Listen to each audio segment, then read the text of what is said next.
Hello and welcome to video number 5. Let's talk about video file optimization. Did you know that all files contain data that tells YouTube what your video could be about? Let me show you.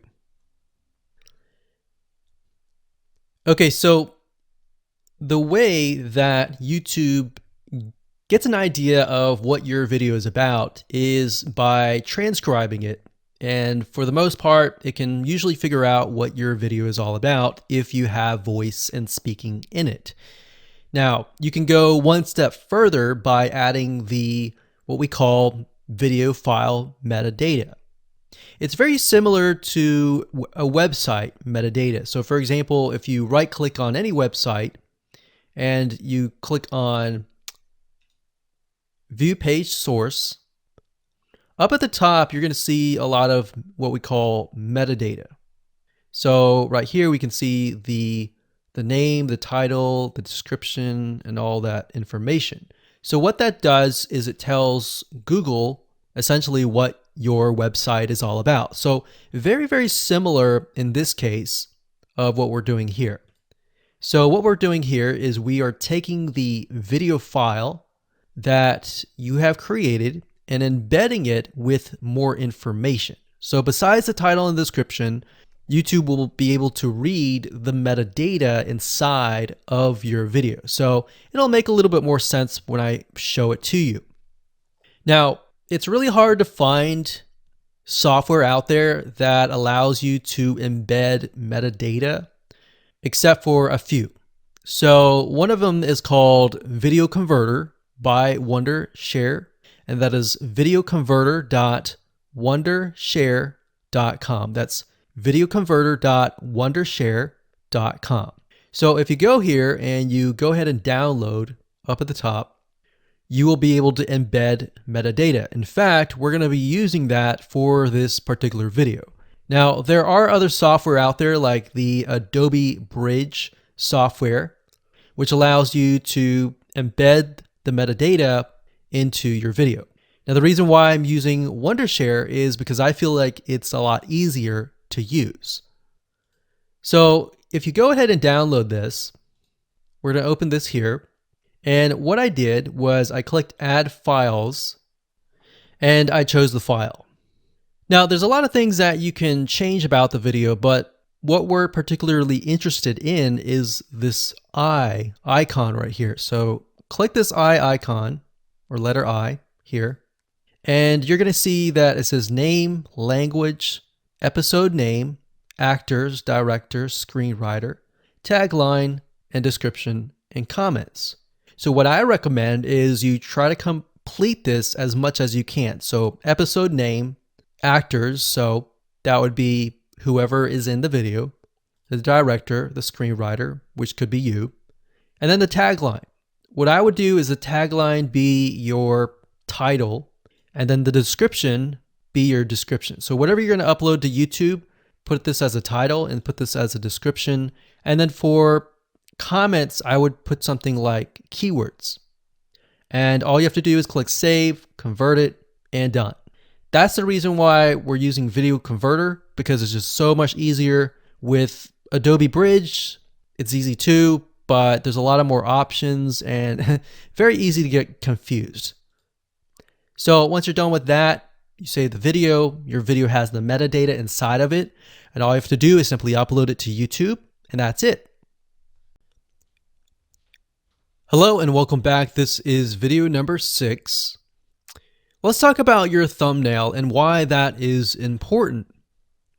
You see, since our goal is to get more clicks or more views to your YouTube video, we have to rely on attracting viewers. So if you think about it, the thumbnail is the first thing people see as they are scanning to find what interests them the most. So in other words, if you think about it, if you go to youtube.com and you type in a keyword, you're going to see all the results with thumbnails, the titles, the descriptions, and all of that. So that's the first thing that they see. So let's discuss what your thumbnail should contain and what's working in your market and how to figure that out.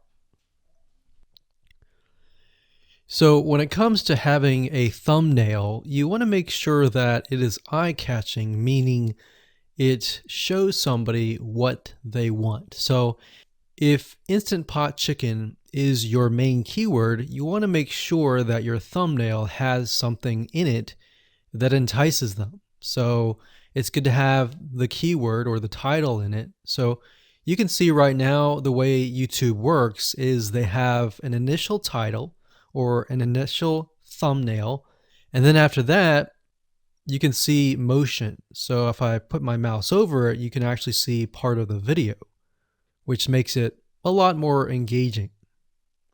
So as we scroll down, the initial thumbnail that this woman uses is the Instant Pot. And then this one here, it says Instant Pot recipes. So Instant Pot. So we can see the ones at the top definitely have the Instant Pot in it, or a word that's chicken, or a picture that has chicken in it. So it fits the keyword. Now, if you're not a professional, thumbnail artist or anything like that, there are different sites that you can use to get these created. Now, bear in mind that you never want to use a thumbnail that is clickbaity or that lies to somebody, because if they click on it and then the video is nothing like the thumbnail, then guess what? You might get tons and tons of clicks and perhaps views, but you're not going to get people watching your video, which is very, very important, which we'll discuss in the future videos. But for now, there are different elements that you need. So what I recommend is you go to a site called creativemarket.com. That's creativemarket.com. There are other sites like graphicriver.net, but over time we've realized Creative Market has a lot of really good designs. So what we can do here is in the search box, we're going to type in YouTube thumbnail. And we're looking specifically for templates that we can use for the thumbnail. So it says YouTube thumbnail pack. Let's go ahead and open that. There's one here. There are end cards, but that's a little bit different. That basically comes at the very end of your video. So we got urban thumbnails, different types of thumbnails. But the reason why I like Creative Market is buying templates for specifically YouTube thumbnails is going to make your life a lot more easier, especially if you can make it professional. The more professional it looks, the more professional your viewers will click through. So if we click on this, we can kind of get an idea of what we're dealing with.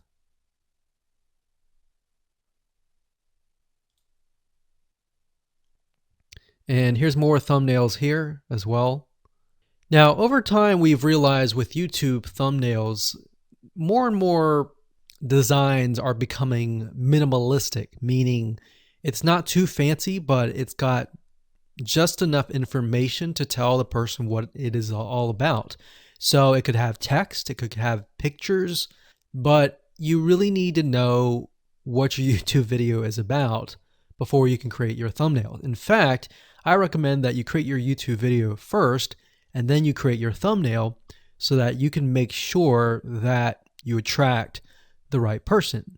Now, what we found a little bit of a technique is to create a thumbnail that is related to essentially the end, meaning if you're creating an Instant Pot chicken recipe, you might want to show the chicken already cooked.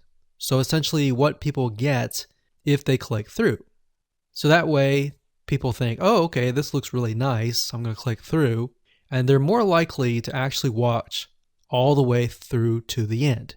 And that's what we want. We want people not to just click through, but to watch all the way till the end. And that's actually going to help us with the ranking. Hello and welcome to video number 7. let's talk about video length in more depth. So the big question is, how long should your video be?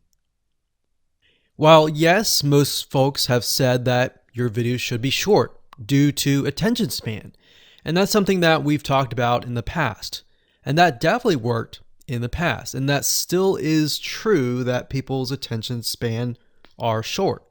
But today, in terms of YouTube, your video length should be longer, and here's why. Did you know that YouTube ranks your video based on how many minutes your viewer watches? We talked briefly about this in video number 1, but I want to talk about why that is the case.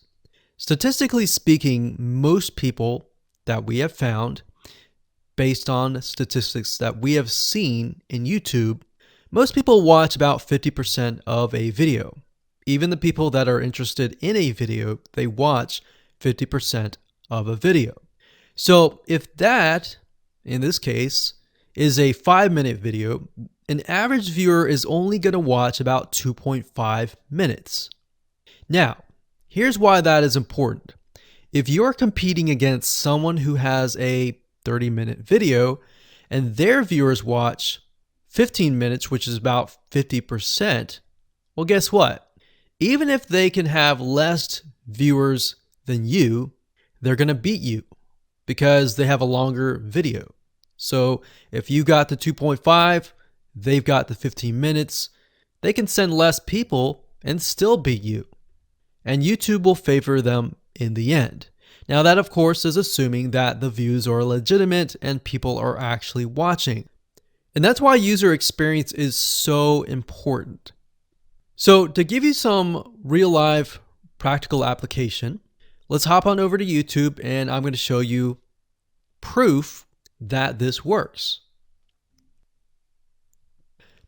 Okay, so let's take what we learned and what we just discussed and apply it to some real life practical application. So if we head on back over to youtube.com, we type in the keyword Instant Pot recipes, we can see this one, and this one. So let's go ahead and open these up. So we got this one, and this one. So that's 1, 2, and 3. The first one has about roughly 8 minutes or 9 minutes. We'll say 9 minutes. The second one has about 27 minutes. And the third one has about 20 minutes. Okay. So essentially the second and third have about double the amount of time. So like we talked about, most people watch about 50% or less, and then they quit. That's the average, right? So if that's the case, this person here, even though they have more views, see that? 800,000 views, even though they have more views, they're competing with somebody with a 30-minute video. Essentially, it's 27 or 28, but close to 30. So if we round that, we'll just say this is 10, this is 30, and this is 20. All right, so let's keep it at even numbers. So if that's the case, there's 4 minutes here, 15 minutes here, and 10 minutes here. So this means that the person with the less amount of minutes, they're going to need a lot more views and a lot more people watching it.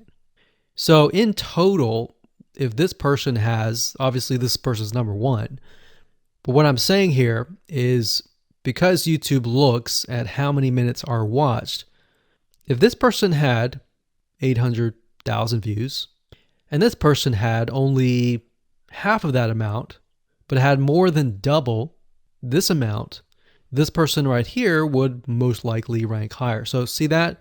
Only 100,000 views, 15 minutes. This one here, 20 minutes, only 6,000 views. So you might ask, well, shouldn't this be maybe number 1? Not necessarily. If we really look at it, so we've got 800 times 4 minutes, and that's not going to be exact. I mean, we could even take 500. And this is definitely going to be number 1. And this is definitely going to be number 2 based on the information. But this person, because they have a long enough video, even though they have less amount of views, they're still able to rank pretty high. So this is based on one of our YouTube channels, which has over 9 million of minutes watched. And based on that, that's what we've seen. Now, there's other factors like likes, dislikes, comments, and other things like that, titles and descriptions. But that's a big, huge ranking factor because it legitimately tells Google and YouTube, hey, this YouTube video is legit. Not only people are clicking on it, they're actually viewing it. And they're viewing at least about 50% on average. So that's why the video length is important. Now, you don't want to make a long video just to make a long video. You want to make a video that has really good content. And that's the goal. It's not based on spammy backlinks or anything like that. It's based on providing real value. Hello and welcome to video number 8. So just want to say congratulations on reaching the end of this video course. We're going to talk about a secret tip that you can use to outrank your competitors. So we briefly talked about why having a longer video was important, right? So one secret tip that we can give you is that what we have found that works is the following. Longer videos in the sense of live streams, which means you get on YouTube and you talk to people live. You have webinar replays and videos where people expect them to be longer. So in other words, people are expecting these to be longer. If you make a normal video that people expect to be 5 minutes and you make it an hour, then you're not really going to hit that 50%. But when you have a live stream or a webinar replay, usually people typically expect it to be at least 1 hour. So because people expect it to be 1 hour or longer, they expect to take time out of their busy schedule to actually watch your longer video. And what we found is these work really well compared to the average video. So let's discuss what you need to do in terms of software or even web applications that you need to create live streams and webinar replays. So in order to create a YouTube live stream, you're going to need to have a broadcasting software.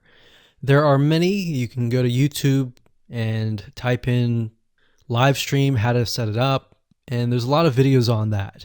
But this is one particular one that we have used and that has worked really, really well for us. It's called Open Broadcaster Software, and it's free, best of all. And that is located at obsproject.com. So as you can see here, there is versions for Windows, Mac, and Linux. So it's simply as easy as downloading and you can start streaming. So the reason why you need this software is basically what it does is it connects to the YouTube live stream system. And when you're ready, you click record and you're good to go. Now, I'm not going to go in depth on how to use this product just simply because there are so many different options and so many different ways of using it. Now, like I said, the tip is when outranking your competitors to have longer views. This is good for kind of a face-to-face talking head type long video. Now, if you want to use a camera, you can do that. If you want to do something like screen capture, meaning you're going to show your screen, then you're going to want to use something like GoToWebinar. And you can go to gotomeeting.com/webinar to do that. Another tool that we have used, which as of now, it is free, and who knows, it could change. So GoToWebinar does cost money, but it's a nice way to kind of engage with people. So this is the route that I would go if you are engaging with people. If you're not engaging with people and you're simply doing screen capture, there is a tool called Use Loom. Let me show it to you. So useloom.com.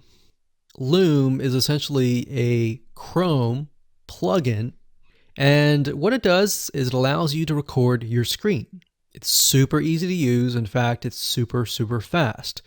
It's so fast that you can literally start recording, and within seconds when you're done, you'll have the video in hand.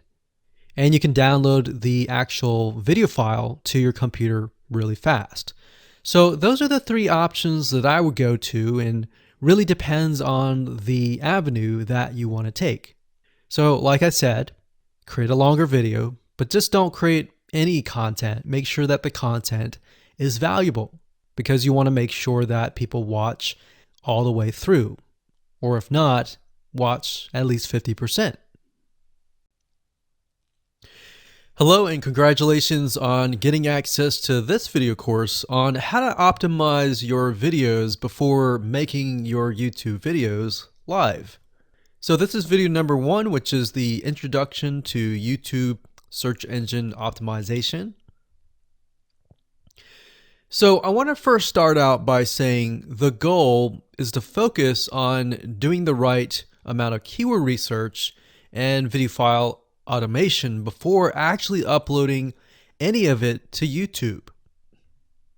So essentially this is all about what most people forget about doing before making their YouTube video live. Because if you think about it, most people think about, okay, what do I do after I upload this video? They don't really think about what they have to do before making it live. So this is not about what you can do afterwards, as that is a totally different focus, but rather before. So besides simple optimization, you really need to know that YouTube ranks the videos that people watch the longest. Meaning, let's say for example that we have a 10-minute video. YouTube looks at that video. They look, yes, at the likes, dislikes, and comments, but they also look at, okay, do people actually watch most of this video? And based on, let's say, 1,000 views, how many of those 1,000 views actually watched either 50% or 100%, or how many minutes total? 1,000 times how many minutes was watched. So they really look at how long people watch the videos as a whole. Meaning the more viewers and the longer that they watch, that will get you ranked up further and further up. So instead of focusing on, spammy tactics, tons of backlinks, and all of that, our goal here is to really focus on the user experience. So what I want to do now is give you a quick overview of what's inside this video course. This is, of course, video number 1. Video number 2 is going to be about competitive research, or in other words, researching your competitors to kind of get a better idea of why YouTube is ranking those videos. Video number 3, we'll talk about highly searched keyword terms and how you can find those for your product or service, or whatever you're trying to promote. Video number 4, we'll talk about your title and your description. Video number 5, we'll talk about video file optimization. So we're going to optimize the actual file, because each file has essentially information in it. And of course, video number 6, we'll talk about why your thumbnail is important and how to make it professional and good looking. And video number 7, we'll talk about video length and why that matters. We talked briefly about it just now, but I'm going to dive in deeper in that video. And of course, last but not least, I'm going to give you a secret tip on how to outrank your competitors in video number 8. So before we get started, I want to talk about what you need to have in hand. You're definitely going to need your product or service and an idea of the niche that you're targeting. You also need to have a video that is ready to be uploaded. And with that said, let's move on to video number 2. Hello and welcome back. This is video number 2. So let's talk about competitive research. You see, the best way to understand how you can rank better is to know what is already ranking in your niche or your market. So what we want to do here is we want to analyze the videos that are on the top. And I want you to specifically look at what titles, What descriptions are they using? And what thumbnails are they using that are eye-catching? And what is the user experience like when you click through those videos? So let's go ahead and do some competitive research. So for the sake of making sure that we find YouTube videos that actually relate to promoting a product, what I want to do now is just to pick a product out of the blue and let's take a look at YouTube. So one product that I've been using for a while now, which has been really awesome, is called the Instant Pot. It's basically a pressure cooker that cooks food at a really fast rate. So what we're going to do is we're going to hop on over to youtube.com and we're going to type in Instant Pot and see what we get. So I'm not going to click enter just yet because I'm interested in getting an idea of what kind of potential keywords that we could rank on or what potential videos that we can create. And we'll talk more about this in the next video. But for now, let's just do some basic keyword brainstorming and then of course do some competitive research. So Instant Pot, we got Instant Pot recipes, we got Instant Pot ribs, Instant Pot roast. So let's just click here and see what we get. Now we can see how to use Instant Pot has 316,000 views right here. Instant Pot chicken, top 6 easiest things to cook in your Instant Pot. Perfect for beginners. All right. So let's just take a look at the top 3. So let's go ahead and open those up. And let's analyze them. So the first one is this one here. And let's pause the video. We'll skip the ad. All right.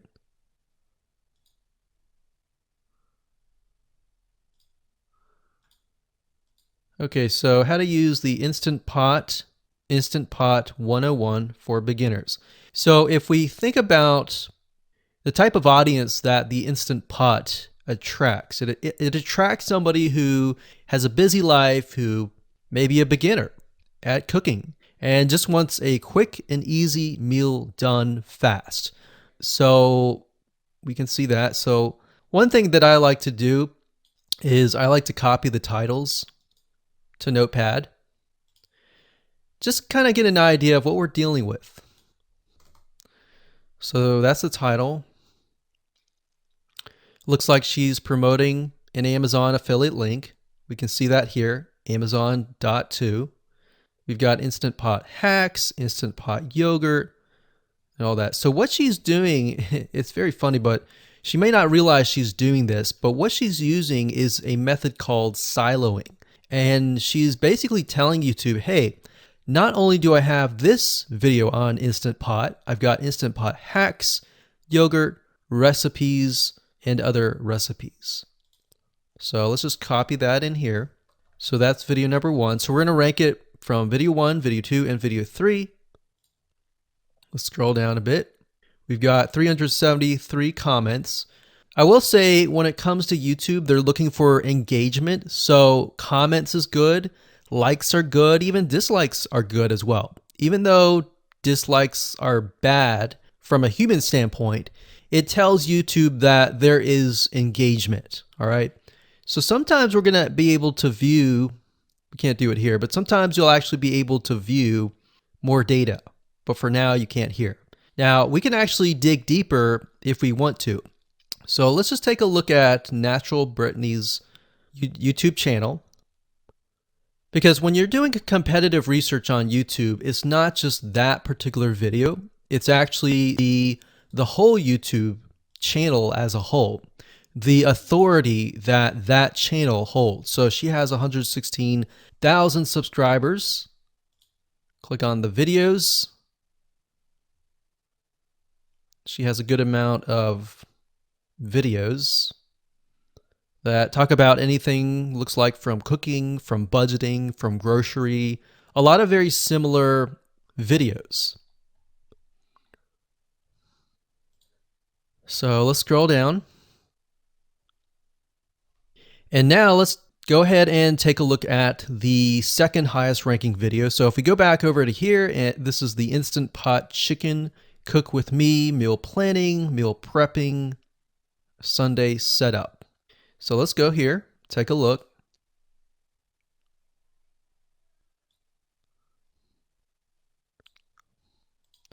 Okay, let's see here.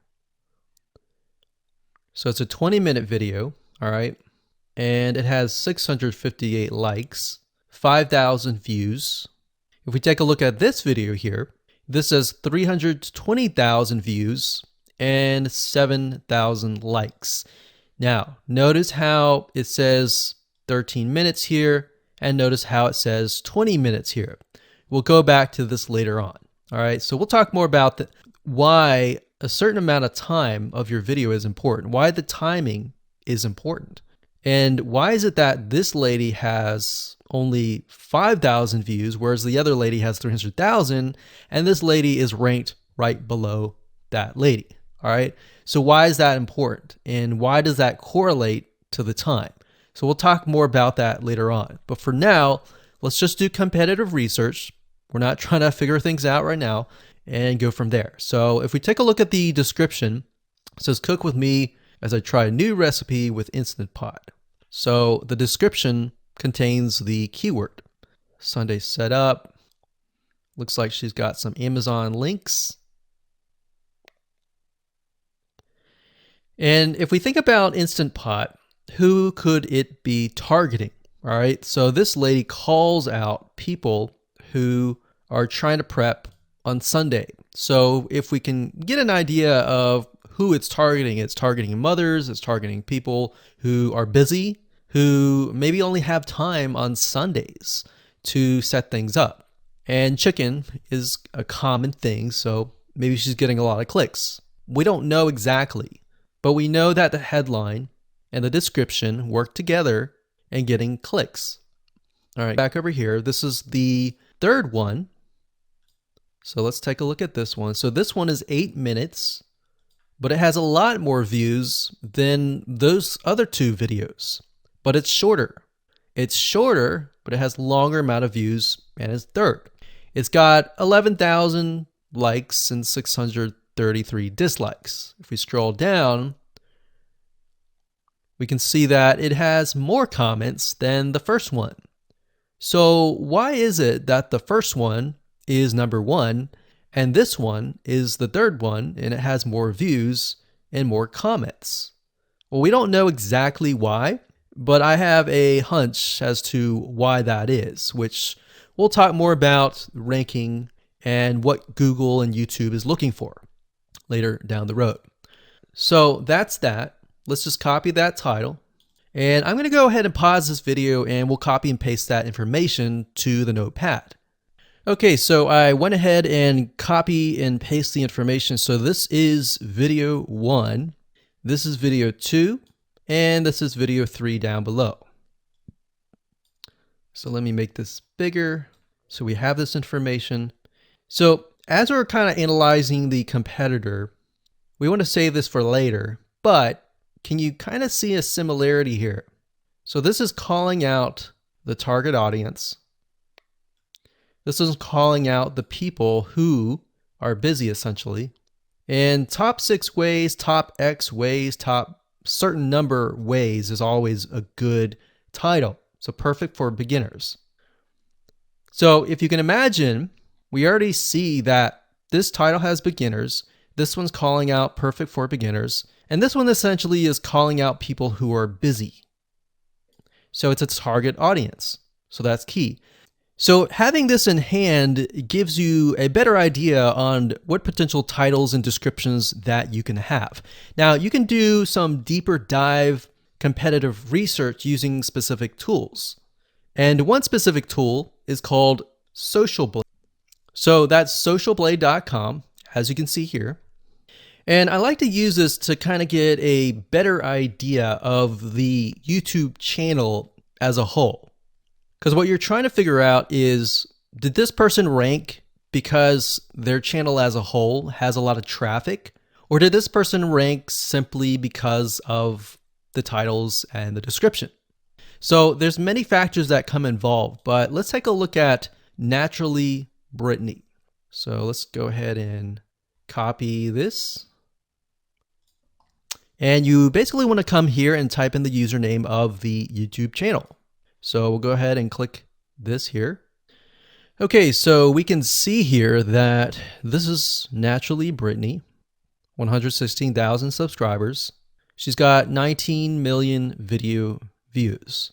So that kind of gives us an idea of how easy it is to break through. Is it easy? Is it going to take a little bit work or what? So let's just go ahead and open her up, and let's do the same thing with the other videos. So this one is marriage and motherhood.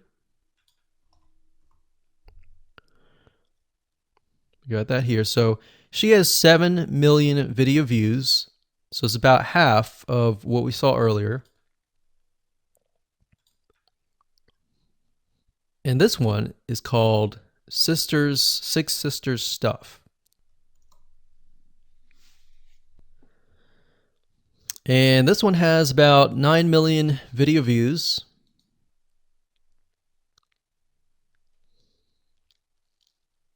So right off the bat, we can see that if we were to rank on the keyword Instant Pot, it's going to take a lot to break through. But the way we can break through is by using essentially subcategories of that keyword. So Instant Pot recipes or Instant Pot chicken recipe, stuff like that. So we can see that each one of these has about 100 to 200,000 subscribers.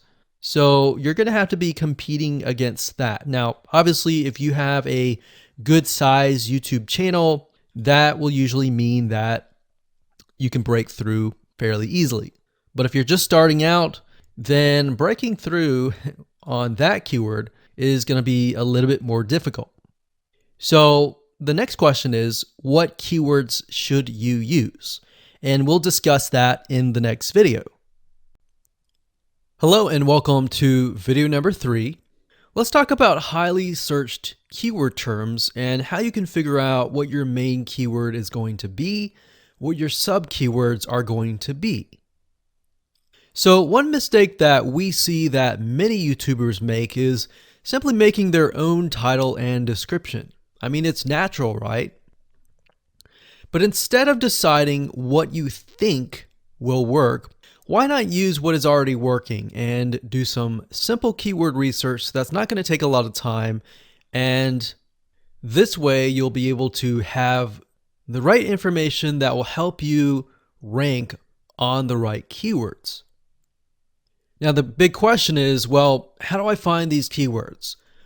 So the best way to find highly searched keyword terms is to look at the Google suggested keywords. And they are suggested for one reason, because they are used a lot. So let me show you how to find them and what they look like. Okay, so from analyzing the previous videos with the top 3 videos to kind of get an idea of what the titles were, what the descriptions were, if we look at the 3 and we refer back to this, the question is, what are the commonalities between the titles? Obviously the keyword Instant Pot, but we also notice that the top one and the third one, they all have the keyword beginners. So beginners in Instant Pot. Instant Pot for beginners, all right? So if we go back up here and we go to youtube.com and we type in Instant Pot, what do we get? So when you have a drop down like this is what we call the suggested keywords. And you'll see this in Amazon.com, you'll see this in Google.com and other major search engines. And what this is high demand and highly searched keyword terms. So in other words, if a lot of people are searching for these keywords, then they'll show up in the drop down menu. Right? So Instant Pot chicken happens to be a very highly searched term. And take a look at this. This one is related to Instant Pot chicken. So that means there's a lot of people searching for Instant Pot chicken. And that might be why this second video is ranked so high. Let's scroll down and take a look. So as we're scrolling down, I also want you to kind of keep an eye on the thumbnails because the thumbnails are key. So we got top 6 easiest things to cook in your Instant Pot. And I'll say, as an Instant Pot user, I really didn't know what recipes were out there that would fit the Instant Pot. Because the Instant Pot, the way it cooks is it pressurizes the food and you need a little bit of liquid inside it to pressurize. So what I was doing is I was looking for recipes that were specifically made for the Instant Pot. So a lot of these people that are coming here, they don't know. They're just looking for recipes. So the 30 Instant Pot recipes gives people an idea. Oh, okay, I've got 30 recipes that I can pick and choose from. So if you scroll down, it says Instant Pot Ultra. All right. So if we go back here, so Instant Pot chicken is definitely a top one. Instant Pot spaghetti, how to use an Instant Pot, Instant Pot cheesecake, yogurt, pho, beef stew, whole chicken, rice, and Instant Pot roast. So these are highly searched keywords. Now let's hop over to Google and see what we get. Do we get the same thing? Do we get something different? So if you go to Google and you type in the same thing, Instant Pot, we can see that we've got Instant Pot recipes, Instant Pot chicken. So notice that the chicken and the roast beef or the pot roast seem to appear both in Google and in YouTube. So whenever you see that, that's a good sign because you got to understand people searching in YouTube are very different than people searching in Google. They don't show the exact same thing. But if they do, that gives you an idea that if you rank on that term, that you will be able to get traffic from Google and YouTube. Okay, so let's go back here. So Instant Pot chicken. So let's just do a search and see what we get. So another place to find the Google suggested keyword terms is to scroll all the way down to the bottom. So there we go. So Instant Pot recipe. Now these are specifics, all right? These are searches related to Instant Pot. So people are looking to buy Instant Pot Amazon. So let's just type in Instant Pot chicken and see what else we get. So if you notice when we type Instant Pot chicken, it gives you a more detailed view of the other keywords that are related. So for example, Instant Pot chicken recipes, chicken rice, chicken noodle soup, chicken thighs, chicken bog, chicken breast recipes, chicken wings, and chicken and dumplings. So let's go over here and see what we get. So Instant Pot chicken recipe, wings, noodle, biryani, thighs. So a lot of these are actually appearing that are the same. Okay, so moving on here, we've got Instant Pot chicken. Now let's take a look at what we have here. So what I would do is I would do the same thing, the competitive research. Now, if you notice here, the Six Sisters stuff, it's a different video, but it's a similar video. Now this video is different. This lady is the same. And that's another thing. So if you rank high on the main keyword, then you could potentially rank on the other smaller keywords as well. So that gives you an idea that of what content to create and what keywords to target. So we could potentially make it about Instant Pot chicken.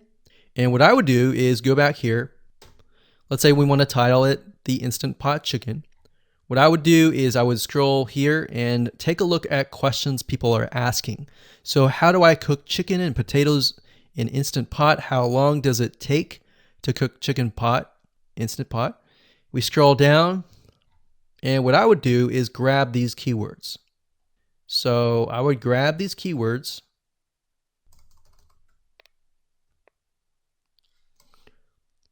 So what we want to do is we want to have a main keyword, and then we want to have sub keywords. So the main keyword here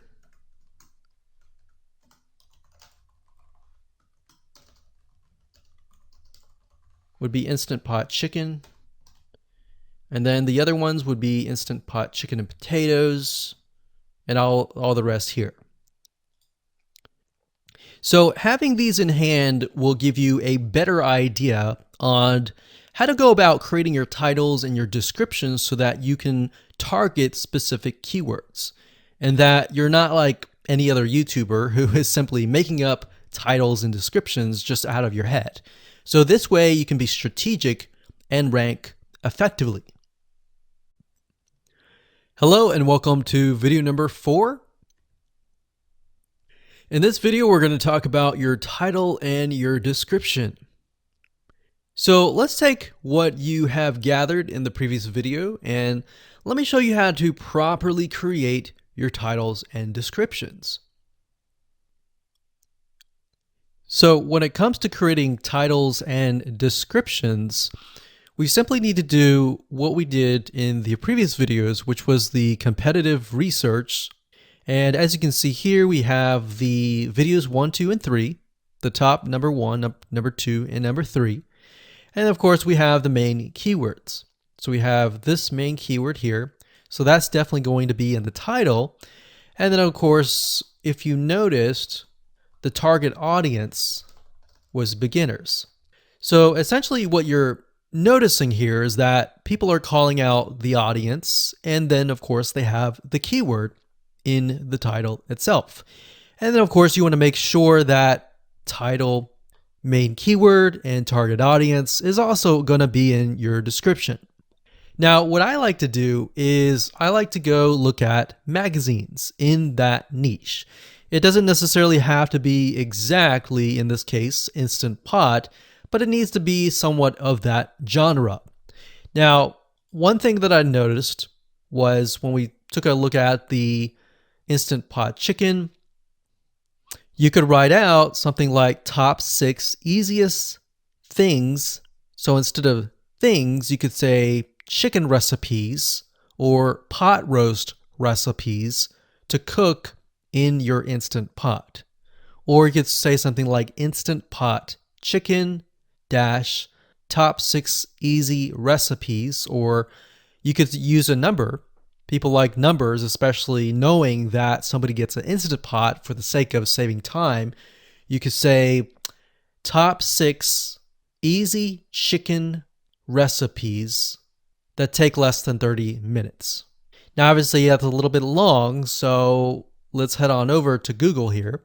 So like I said, I like to use magazines. Magazines do a great job in creating titles. So as you can see here, I typed in Instant Pot magazine, and to the right you'll notice that there's Instant Pot all-time recipes. So let's just go ahead and open that in a brand new window like so.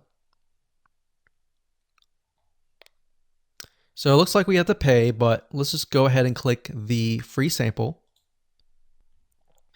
So we can see Instant Pot's all-time best recipes. So you could do something like all-time best chicken recipes, or Instant Pot dash all-time best chicken recipes, or all-time best chicken Instant Pot recipes. So obviously here we're not going to copy word for word because that's plagiarism, but we're going to use something different. We're going to tweak it around. What we're looking here is for headlines. So let's go back here. So it says everyday Instant Pot, 115 delicious, family friendly pressure cooker. So we can say everyday Instant Pot, 6 delicious family pressure cook recipes. So everyday Instant Pot chicken, as long as the word Instant Pot chicken is in there. So we got 66 Instant Pot recipes that put your pressure cooker to work. So we could say something like 6 Instant Pot chicken recipes that take less than 15 minutes. And yes, believe it or not, Instant Pot can literally cook something like a pot roast within less than an hour, or sometimes half an hour. Because it's a pressure cooker, it cooks a lot faster. So that's what I like to do, is I like to take a look at magazines. So it doesn't necessarily have to be Instant Pot in this example. It can be another food magazine. So essentially that's how to create the titles. As far as the description goes, if you take a look at what they've written here, the first one that's ranking really well, as you can see here, we've got Instant Pot 101 for beginners. So you'll notice that they are trying to target the keyword Instant Pot 101 for beginners. So they've stated that in the title, and they've also put it in the description. So it says everything you need to know about how to use the Instant Pot in a beginner Instant Pot recipe. So notice that they use the keyword beginner Instant Pot twice. And then of course they got Instant Pot hacks, Instant Pot yogurt. And what they're essentially doing here is they're linking to other related videos. Now, Google's smart enough and YouTube's smart enough to have an algorithm to read the description and think, okay, they've got other videos that they've created that are related to Instant Pot. This video must be good, or this channel must have a lot of relevant information. So we're going to rank it a little bit higher because it's going to give people what they want to see. So now we look down here, it says Instant Pot chicken. So this is the lady who is ranking really high on Instant Pot, but also Instant Pot chicken. So it says cook with me as I try a new recipe with my Instant Pot. So we can see the keyword Instant Pot here. And as you can see, the description is really written for the user, but it contains the keywords that are necessary. So you don't need to write something like Instant Pot chicken or something that's just a bunch of garbled information. You want to make sure that the title and the description attract people first and foremost, and then embed the keywords within. So the third one, we've got top 6 easiest things to cook in your Instant Pot, perfect for beginners. So it says, today I'm sharing with you the 6 easiest things to cook in your Instant Pot. So you can see here, the title is here, but the title is also in the description. It says, now these are perfect if you are just starting out or even had the Instant Pot for a while. So you can see the keywords that are embedded, but it's really written for the user. And that's the way it should be, because the title and the description will actually show up in the YouTube search engine, as you can see here. So we've got the title, we've got the description. So we want to make sure that the first sentence in your description is catchy as well.